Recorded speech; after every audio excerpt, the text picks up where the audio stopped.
Hydrazine. The primary orbital planes of the global early warning architecture just bled dry. Over 14,000 trackable fragments are moving at Mach 44, forcing critical satellites into continuous evasion.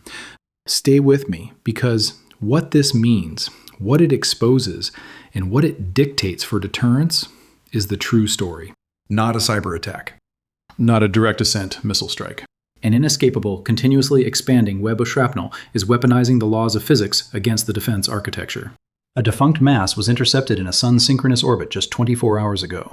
The resulting debris did not remain localized in a single predictable cloud.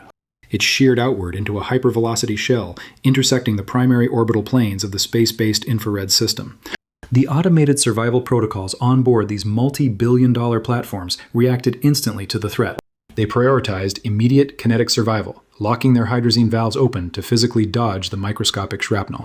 35 maximum thrust burns later, the tank telemetry flashed a brutal, irreversible warning that the fuel is gone. To understand the magnitude of this structural failure, we must dismantle a fundamental, load-bearing assumption. The military architecture has always treated low and medium Earth orbit as an infinite, frictionless sanctuary. The platforms that watch the ballistic missile silos. The platforms that track the mobile launcher routes. The platforms that guarantee the 15-minute warning window for command authorities. These exquisite systems are engineered to do one thing perfectly from the cold vacuum of space. They detect the microscopic thermal bloom of an intercontinental missile breaking through the atmosphere from anywhere. But to hold that perfect, staring geometry, they rely on a strictly finite reserve of chemical propellant. Let's talk about the depletion arithmetic. A standard early warning satellite carries roughly 150 kilograms of hydrazine monopropellant. That is roughly the weight of 2 adults, a microscopic budget determining the fate of nations. This hypergolic fluid dictates the absolute delta V budget. It is carefully metered out in microburns over a 12-year operational lifespan. Those microburns counteract the Earth's equatorial bulge and keep the sensors aligned within a 0.1 degree margin. But evasion mathematics are brutal and entirely unforgiving when hypervelocity shrapnel enters the equation. The kinetic event generated millions of lethal, untrackable microfragments moving at 15 kilometers per second. A single 1-centimeter aluminum sphere impacts with undeniable, catastrophic force. It strikes with the kinetic energy of a 400-pound steel safe dropped from a skyscraper. There is no armor plating that can withstand this. Evasion is the absolute only physical option. To dodge the shrapnel, the satellite executes a cola burn. A standard cola burn requires up to 2 meters per second of precious delta V. In the agonizing 48 hours that followed, automated algorithms took autonomous control. They triggered over 35 successive maximum thrust burns to thread the needle through the debris field.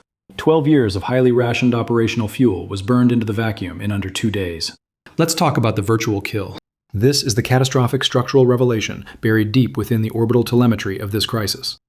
The attacking entity did not cross the ultimate geopolitical red line of physically striking a satellite. There is no smoking gun interceptor hitting an American asset. Instead, they weaponized the immutable laws of orbital mechanics against the deterrence architecture itself. By detonating a defunct mass at precisely the right altitude, they created an intersecting plane of shrapnel. They turned the satellite's automated survival protocols into a fatal vulnerability. The evasion algorithms acted perfectly, preserving the multi-billion-dollar hardware at absolutely all costs. But by preserving the hardware, they burned the irreplaceable fuel that made the mission possible. The structural revelation of the virtual kill is absolutely terrifying. You do not need to hit a satellite to kill it, you only need to force it to move. Let's talk about the irreversible drift. The satellite survived the kinetic storm completely intact, with their golden optics completely flawless. But without the hydrazine to fire their thrusters, they are transformed into multi-billion-dollar dead weight. Natural gravitational drift initiates instantly. As the platforms drift from their designated orbital nodes, their overlapping infrared stare begins to tear apart. Continuous silo coverage degrades into intermittent, unreliable observation windows. Within exactly 14 days, the sensor footprint will drift permanently beyond its absolute calibration limits. This is a mathematically certain countdown to a massive blind spot across the Northern Hemisphere. The system can no longer guarantee the detection of a missile launch within the critical 40-second boost phase. Let's talk about terrestrial overcompensation. With space-based warning fundamentally degraded, the entire structural load of global nuclear deterrence plummets earthward.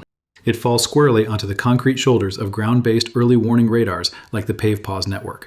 These phased arrays are strictly bounded by the curvature of the Earth. They are line of sight only. They cannot see over the horizon until the weapon is already descending.